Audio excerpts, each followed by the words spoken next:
I'm Lorna, I'm a psychotherapist, and I'm really passionate about where the body and mind come together, but with some science. Outside here, it impacts us internally. If something stressful happens, or if something exciting happens, the headaches, the tension and holding in the body is all a reflection of what is going on outside. People will say they're having an episode, or I'm a bit stressed. It is not to do with the self. It's always to do with what is going on the outside of the canvas, in the universe. That there'll be stress at work, that there's something going on here. I'm worried about money, I'm worried about my relationship, I'm worried about my parents, I'm worried about my dog, or there's something going on here that then causes the physical reaction. When something happens and we feel scared, the primal response, fight, flight, or freeze, kicks in. But what does that actually mean? Say there is a tiger that appears in this room with me now. What happens is my brain, rather than me thinking from the front part of my brain,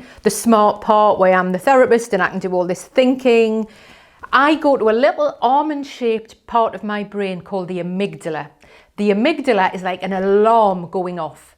It releases the hormone cortisol and also the hormone adrenaline. Message goes down physically to the top of my kidneys, and my body gets flooded with cortisol and adrenaline. So I can either go and fight that tiger, kill the tiger, or pretend, just freeze like a mouse playing frozen if there's a cat around, so I can survive. So it's all survival responses.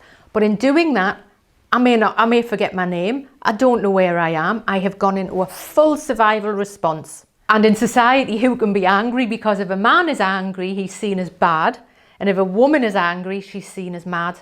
High cortisol levels will impact your ovulation, immune system, digestion, and if we don't move that and have awareness of that, chronic illness starts to kick in. The cortisol is the killer, really. So we need to be able to manage our cortisol levels and regulate. Also impacts physically the stiffness in your body, the fascia in our body that we would normally move and be able to stretch with and be happily moving. That tightens up externally and internally within the body.